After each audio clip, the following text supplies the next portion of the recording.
खुलुमबाय गोजोन फुंबिलिनि बयनिसिमबो गाहाम हामलायनायखौ जासिहरनाय थाबाय आं सिबिरानि ब्रह्म आसा खालामो नोंथांमोनहा गासैबो मोजाङैनो दङ नोंथांमोननि थाखाय आं गोदान मोनसे भिडिअ लानानै फैबावबाय अन्नानै भिडिअखौ जोबजासिम नायलांदो बिटिसि सरकारा दिनै लाभलिना बरग'हाय बिथांनि थाखाय मोनसे आरज गाबनाय हाबाफारि लादों BTC sports and youth welfare डिपार्टमेन्टआ बे आरज गाबनाय हाबाफारिखौ क'क्राझार जिल्लानि थिथागुरियाव थानाय साइ सेन्टाराव लादों फोरमायथिनाय बायदिब्ला बे आरज गाबनाय हाबाफारियाव गासैबो धोरोम जेरै बाथौ सत्संग कृष्णगुरु ख्रिस्टान इस्लाम आरो ब्रह्म धोरोमनि गासैबो धोरोमारिफोरखौनो लेंहरदों आसामनि बक्सार लाभलिना बरग'हाय जाय दा टकिअ अलिम्पिक्सआव सेमिफाइनालनि थाखाय क्वालिफाइ जानो हादों आरो फैगौ 4 आगस्टआव सेमिफाइनालखौ गेलेगोन बिथांखौ थुलुंगा होनो थाखाय आरो उननि समाव जाहाथे लाइमोनफोराबो लाभलिना बरग'हायनि जाफुंसारनो हानायखौ नुनानै थुलुंगानाय मोननो हायो बेनि थाखाय आरज गाबनाय हाबाफारिखौ लादों होननानै फोरमायथिदों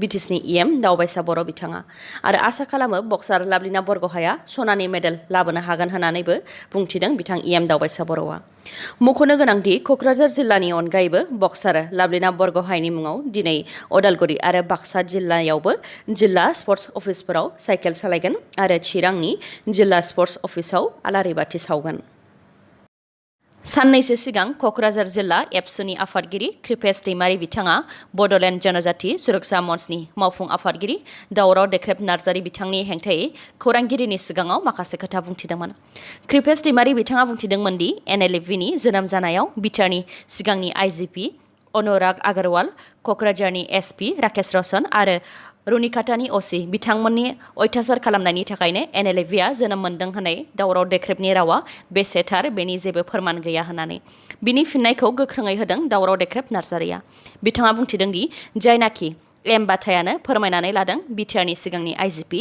अनुराग आगरवाल क'क्राझारनि एसपि राकेश रौशन आरो रुनिकाटानि असि बिथांमोननि अयथासार खालामनायनि थाखायनो हाथियार दैफिनदों होननानै बे बेलायाव एबसुआ बर'खौ मदद होनो नागारै NLFB जोनोम जानायनि गुबै दायनिगिरि आइजिपि अनुराग आगरवाल एसपि राकेश रौशन आरो रुनिकाटानि असिखौसो रैखा खालामदों आरो बेनो फोरमान होयो एबसुआ सोरखारनि एजेन्ट महरैसो खामानि मावो होननानै फिननाय होदों बिथाङा लोगोसे NLFB जोनोम जानायाव हाग्रामा महिलारि माखासे एक्स NDFB आरो माखासे एक्स बेल्टिनि आखाइ दं होननानै बेखौ नायबिजिरनो थाखाय NIAनो गथायालासे अनुराग आगरवालनि हेंथायैसो NIAनो नायबिजिरनो थाखाय एबसुआ दाबि दैखांनांगौ होननानैबो बुंथिदों बिथाङा बेनि अनगायैबो कृपेश दैमारिया दावराव देख्रेब नार्जारिखौ न'आव थानानैल' बेबायदि बुंबाय थानो नाङा होननानै सोंखारिदोंमोन बिनि फिननायखौबो गोख्रोङै होदों दावराव देख्रेब नार्जारिया बिथाङा फिननाय होदों दि जेब्ला क'क्राझाराव एक्स BLT एक्स NDFB आरो BPFनि न'खराव पुलिस प्रशासना हाराहास्ति खालामदोंमोन आरो बिथांमोननि न'खरनि आइजोफोरखौ हरनि 12 रिंगासिम पुलिस थानायाव लानानै दोनहैदोंमोन अब्ला बड'लेण्ड जनजाति सुरक्षा मन्चआनो बेनि हेंथायै सोमावसारदोंमोन आरो बिटिआरनि सिगांनि आइजिपि अनुराग आगरवालनि हेंथायै नायबिजिरनाय जानांगौ होननानै कमप्लेनबो होदोंमोन बेनि उनावनो अनुराग आगरवालखौ बिटिआरनिफ्राय गोख्रैयै ट्रेन्सफार खालामनाया जादोंमोन लोगोसे बेफोर खामानिया बिटिसिनि गाहाय प्रमद बर' मन्त्रि उरखाव गोरा ब्रह्म आरो दिपेन बर' बिथांमोननि एरसन एरब्र खालामनायनि थाखायनो जादोंमोन होननानै फोरमायथिबावदों बिथाङा आरो बर'फोरनि बेबायदि अयथासार खालामजानायाव एबसुआ माब्लाबाबो गसंथेयाखै बेनि अनगायैबो NLFBनि जयफ्रुस नार्जारिखौ जेब्ला बुख्रुब बुख्राब खालामनानै बुथारनाय जादोंमोन अब्ला बिथांमोनहा खौरां लाहैदोंमोन नाथाय एबसुआ खौरां लानो थाङाखैमोन बेनि अनगायैबो बिटिआर ओनसोलनि ट्राइबेल बेल्ट एन्ड ब्लकआव आयेन बेरेखायै थानायफोरखौ होखारनांगौ होननानै मिरु सोरखारनो गोसोखां बिलाइ गथायदोंमोन बेनि उनावसो मिरु सोरखारा आसाम सोरखारनो बिथोन हरदों दि आयेन बेरेखायै थानायफोरखौ होखारनांगौ होननानै नाथाय एबसुआ बिटिआरनिफ्राय आयेन बेरेखायै थाफैनायफोरखौ होखारनांगौ होननानै बुंनो हाया मानोना एबसु होननाय दा जेबो गैला दा एबसु माने UPPL आरो बिथांमोनहा स्किम लाग्रा गोजासो होननानैबो गोख्रोङै सोंखारिदों बिथाङा रायजोआव सोरखारा गोदान SOP फोसावनानै होबाय COVID-19नि बे SOPआ दिनैनिफ्राय जागायजेनगोन गोदान SOPनि बायदिब्ला गलाघाट आरो लखिमपुराव सिगांनि बायदि 24 घन्टा कार्फिउ थानाय नंला नाथाय सानजौफु 2 रिंगानिफ्राय फुंनि 5 रिंगासिम कार्फिउआ थागोन गासै मावख' फालांगियारि फसंथानफोर हटेल रेस्टुरेन्टफोरा सानजौफु 1 रिंगासिम गेवनाय थागोन आरो गेलामाल दखान मैगं थाइगं फिथाइ सामथाइ गाइखेरनि दखान बायदिफोरा मोनाबिलि 5 रिंगासिम गेवनाय थागोन गलाघाट आरो लखिमपुर जिल्लाफोरनि अनगायै गुबुन गासैबो जिल्लाफोराव मोनाबिलि 5 रिंगानिफ्राय फुंनि 5 रिंगासिम कार्फिउ थागोन गासै मावख' फालांगियारि फसंथान हटेल रेस्टुरेन्ट मैगं थाइगं फिथाइ सामथाइ गाइखेर बायदिफोरनि दखानफोरा मोनाबिलि 4 रिंगासिम गेवनाय थागोन। दासान्दि मोनसे जिल्लानिफ्राय गुबुन मोनसे जिल्लासिम दावबायनाया बन्द थाथ'गोन। नाथाय डक्टर हेमन्त बिश्व शर्मा बिथाङा फोरमायथिनाय बायदिब्ला COVID-19नि थासारिया बेबायदि मोजाङैनो थाबाय थायोब्ला फैगौ 16 आगस्टनिफ्राय मोनसे जिल्लानिफ्राय गुबुन मोनसे जिल्लासिम थांलाय फैलाय खालामनो हानायनि गनायथि होगोन।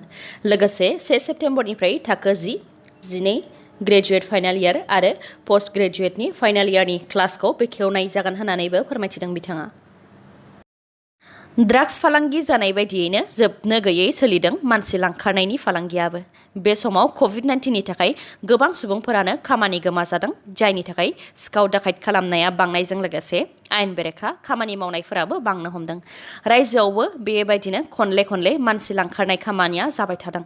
दुखुथिया नखरनि सुबुंफोरखौ मोजां खामानि आरो मोजां रां होनायनि मुङाव दिल्ली फारसे गाज्रि खामानिनि थाखाय लांनो नाजानायावनो गुवाहाटीनि आजारायाव CIDनि आखायाव हमजाबाय दुथां आजिदुल इस्लामा। बरपेटानि दुथां आजिदुल इस्लामा लखिमपुर आरो बकनिफ्राय सानै सिख्लाफोरखौ लांखारनो नाजादोंमोन। बेयावनो CIDनि आखायाव हमजादों। लांखार जानो नागिरनाय सानै सिख्लाफोरखौ दा रैखा खालामनानै सम्प्रिति गल्ड मुंनि आफादनो गथायनानै होनाय जाबाय। बेनि अनगायैबो रङिया रेल स्टेशन खाथिनि गंसे न'निफ्रायबो मानसि लांखारग्रा सानै दुथांखौ पुलिसा हमनो हादों। दुथांफोरा बरपेटानि दिपदास आरो रङियानि मतिन आली। दुथांफोरा अदालगुरि टंलानिफ्राय सासे उन्दै हिनजावसा गथ' आरो सासे सिख्लासाखौ चेन्नाइ फारसे लांखारनो नाजादोंमोन। 15 आगस्टसिमाव बारग' NDFBनि गायसनगिरि रन्जन दैमारिखौ उदां खालामनानै होआब्ला BTR ओनसोलाव जोबनाय गैयै सोमावसारगोन। बारग' NDFBनि गाहाय रन्जन दैमारिखौ थांनाय 22 जुलाइआव हरनि समाव स्रोदै नखरनि सुबुंफोरनो खोन्थायालासे सेन्ट्रेल जेलनिफ्राय बख'नानै लाबोनानै काहिलिपारानि 10 ABPNनि मोनसे स्पेसियेल जेलाव गोख्रों नोजोर लाखिनानै जोबथेनानै दोनफैनायखौ खौरां मोननायनि उनावनो बारग' NDFBनि सोद्रोमाफ्रा सांग्रां जादों।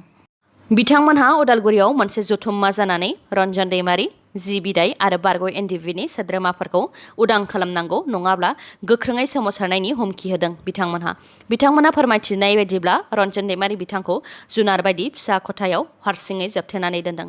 जेरावनाखि बिथाङाबो BTR गोरोबथानि सासे सागानगिरि, अब्लाबो बिथांखौ सासे सागानगिरि बायदि मान होआखै। लोगोसे रन्जन दैमारिखौ बख'नायनि मुङाव भारत सरकार, आसाम सरकार आरो BTC सरकारा खेला गेलेगासिनो दङ एबा राजखान्थि खालामगासिनो दङ होननानै बुंथिदों बिथांमोना। फोरमायथिबावनाय बायदिब्ला थांनाय 1986 मायथाइयाव बर' हारिनि अलखदखौ नुनानै रन्जन दैमारि बिथाङा जुदि BSF आफाद दायामोनब्ला दिनै बर' हारिया बर' होननानै सिनायथि मोननाय नङामोनबो जानो हागौ। रन्जन दैमारि बिथाङा हारिखौ रैखा खालामनो थाखाय गावनि नखर, सोलोंथाइ, मोजां जिउ बेफोरखौ एंगारनानै हाग्रा थादोंमोन। बेबायदि बिथांनि दैदेननायावसो NDFB जोनोम मोनदों आरो NDFBनि सोमावसारनायनि थाखाय दिनै BTR गोरोबथा जादों। नाथाय NDFBआ सोमावसारनानै फिथाइ मोनखांनायनि उनाव BTCनि चिफ प्रमद बर' आरो डिपुटि चिफ गबिन्द बसुमतारी बिथांमोनहा जाहाथे गावनि बिबानखौ बावनानै थाङा होननानैबो फोरमायथिदों बिथांमोनहा। लोगोसे जायनाखि रन्जन दैमारि बिथाङाबो सासे BTR गोरोबथानि सागानगिरि आरो सागानगिरि महरै बिथांखौबो गासैबो रायजो राजाफ्रा बर' हारिनि थाखाय खामानि मावजानायखौ लुबैयो आरो जोबथेसालिनिफ्राय उदां जाजानायखौ लुबैयो। बेनिखायनो रन्जन दैमारि बिथां गनायखौ लानानै राजखान्थि खालामालासे उदां खालामनानै होनांगौ आरो BPF, UPPLनि गासैबो MLAफोरा एसेम्ब्लियाव बे खोथाखौ रायखांनांगौ होननानैबो दाबि खालामदों बिथांमोनहा। रन्जन दैमारिनि सोमोन्दै सावरायनो थाखाय बारग' NDFBनि सोद्रोमाफोरा BTCनि डिपुटि चिफ गबिन्द चन्द्र बसुमतारीजों सावरायनो थाखाय थांनायाव गेटआव फ्राय 1 घन्टा नेनायनि उनाव गबिन्द बसुमतारी बिथांखौ लोगो मोनदोंमोन, नाथाय बिथांमोनखौ गेटनि सिङावनो सोआखै आरो जेबो मोजां रेसपन्स एबा फिथाइ मोननो हायाखै होननानैबो फोरमायथिदों बिथांमोनहा। बिनिखायनो 15 आगस्टसिमनि गेजेराव बिथांमोनखौ अदेबानि रन्जन दैमारि आरो माखासे जोबथेसालियाव जोबनानै दोनजानाय बारग' NDFBनि सोद्रोमाफोरखौ उदां खालामनानै होआब्ला राजा लामा, रेल लामा जथेनो गोनां जागोन होननानैबो फोरमायथिदों बिथांमोनहा। ABSUनि आफादगिरि लाफिकुल इस्लामखौ बुथारग्रा दायनिगिरिखौ CBIआ फोसावबाय। 4 बोसोरनि उनाव ABSUनि आफादगिरि लाफिकुल इस्लामखौ बुथारग्रा दायनिगिरिखौ CBIआ सावगारिजों लोगोसे मुंखौ फोसावनानै होबाय। लोगोसे दायनिगिरिनि सायाव हमनो हाथावथाव खौरां दैथायहरनो हायोब्ला सासेयाव 2 लाख रां होनो थाखायबो फोसावबाय। दायनिगिरि साथामनि मुङा फारियै दिंखुर मुसाहारि एबा दाउ, भद्रेश्वर बसुमतारी एबा भद्रे आरो रुपा ब्रह्म एबा केजें ब्रह्म। दायनिगिरि साथामनि मुंखौ सिबिआइआ फोसावनानै होनायनि मुङाव लाफिकुल इस्लामनि फंबाया फोरमायथिदों दि जेब्ला दायनिगिरि साथामनि मुंखौ फोसावदों बिथाङा गोमोदों मानोना साथामबो बारग' बिएलटिनि सोद्रोमा होननानै फोरमायथिदों बिथाङा। लोगोसे बे बुथारनाय जाथायनि गुबै एबा जाय सोलो खालामग्रोदों बेखौ नागिरनानै दिहुननांगौ होननानैबो दाबि खालामदों बिथाङा। मख'नो गोनांदि ABSUनि आफादगिरि लाफिकुल इस्लामखौ थांनाय 2017 मायथाइनि 1 आगस्टआव क'क्राझाराव बुथारदोंमोन। बेनि उनाव बे जाथायनि सायाव क'क्राझार पुलिस थानायाव केस रेजिस्टार खालामनाय जादोंमोन आरो केसखौ सिबिआइनो गथायनाय जादोंमोन। रिपर्टनि बायदिब्ला लाफिकुल इस्लामआ बिजेपिनि हेंथायै गोख्रोङै सोमावसारग्रा सासे दैदेनगिरिमोन। बिथाङा मुस्लिमफोरनि मोन्थाय जेरै दै खुरखाजानानै सोरखारनि हायाव थानाय मुस्लिमफोरखौ सोरखारा जेबो जिउ खुंनायनि राहा खालामनानै होआलासे होखारनाय आरो मुस्लिमफोरखौ डि भटार्स एबा डाउटफुल भटार्स फोसावनाय बायदि बेफोरनि सायाव बिजेपिनि हेंथायै गोख्रोङै सोमावसारोमोन। मुस्लिमफोरनि मोन्थायनि थाखाय बिथां लाफिकुल इस्लामनि दैदेननायाव गोख्रोङै सोमावसारबाय थानायनि गेजेरावनो पुलिसनि फायरिंआवबो सानै सोमावसारगिरिफोरा थैनो गोनां जादोंमोन। नाथाय बिथांमोननि गोख्रों सोमावसारनायाव बे दायाव सासे पुलिस अफिसार आरो सासे कनस्टेबलनि हेंथायैबो राहा लानो गोनां जादोंमोन। खौरांनि बायदिबावब्ला गावथारजानाय साननि अखानायै अदेबानि 2 आगस्ट 2027 मायथाइयावबो बिथांनि दैदेननायाव 10,000 सुबुंफोरखौ लानानै चिरांनि डिसि अफिसनि लांगोनायावबो सोमावसारनो गोनांमोन। बेनि अनगायैबो बिथां लाफिकुल इस्लामआ क'क्राझार पुलिसनिनो माखासे गोजौ थाखोनि अफिसियेल आरो इन्टारनेशनेल मोसौ फालांगि खालामखुमानायनि सोमोन्दैबो बुंफ्रुंनानै होनो गोनांमोन। बेबायदि समावनो बिथांखौ गावथारनाया जादोंमोन। मख'नो गोनांदि थांनाय 1 आगस्टआवसो लाफिकुल इस्लामखौ बुथारनाय दायनिगिरिखौ हमनो थाखाय दाब दाब जायगायाव ABSUआ गोख्रोङै सोमावसारदोंमोन। बेनि उनावनो मैया सिबिआइआ दायनिगिरिफोरखौ फोसावनानै होदों। भारतनि आइजो हकी टीमआ सेमिफाइनालाव सौहैनानै जारिमिन सोरजिबाय। जाबाय थानाय टकिअ अलिम्पिक्सआव भारतनि आइजो हकी टीमआ खेबथामै वर्ल्ड चेम्पियन जानो हानाय अस्ट्रेलियानि हकी टीमखौ 1-0 ग'राव फेजेननो हानानै सेमिफाइनालाव सौहैबाय आरो बे गलखौ गुरजित कौर बिथाङा पेनाल्टि कर्नाराव सोनो हादों।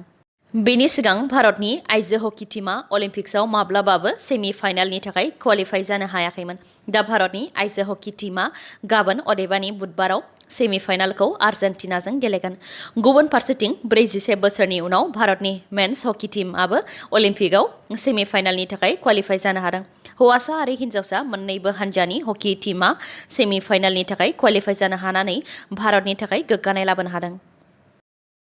फकिराग्राम बियाबनि सिङाव थानाय फटगाव VGDCआव रायजो राजाफोरा VGDCनि चेयारमेन, मेम्बार आरो GRSनि हेंथायै गोख्रों जाख्ल'नायनि अजद दैखांदों। रायजो राजाफोरा फोरमायथिनाय बायदिब्ला चेयारमेन जबर आली आरो GRSफोरा प्रधान मन्त्रि आवास योजना आरो जब कार्ड बानायनायनि मुङाव रायजो राजाफोरनिफ्राय 3,000निफ्राय लानानै 15,000 रांसिमहालागै लादों। फोरमायथिहरनाय बायदिब्ला दुखुथिया नखरफोरनो प्रधान मन्त्रि आवास योजनानि गेजेरजों न' होनायनि मुङाव गोबां रोखोमै रायजो राजाफोरखौ चेयारमेना थगायबोदों। माब्लाबा समाव न' मोननायनि थाखाय मुङा फारिलाइयाव फैखाबाय होननानै 12,000 रां लायो, माब्लाबा नैथि खोलोबाव मुङा फैसिगोन होननानै रायजो राजाफोरनिफ्राय रां लायो आरो बेबायदिनो दुखुथियाफोरखौ थगायबोबाय थायो होननानै फोरमायथिदों बिथांमोनहा। जायनि थाखाय चेयारमेन जबर आलीनि हेंथायै आखायाव हासिब लानानै जाख्ल'नायनि हेंथायै गोख्रोङै सोमावसारदों रायजो राजाफोरा। दिनैनि भिडिअ'आ एसेनोसै। गाबोन आरो गोदान भिडिअ'जों लोगो मोनफिनबावगोन। नोंथाङा दासिमबो आंनि चेनेलखौ साबस्क्राइब खालामाखैबा अन्नानै साबस्क्राइब खालामदो, लोगोसे लाइक, कमेन्ट आरो शेयार खालामनो दाबाव। गोजोन्थों।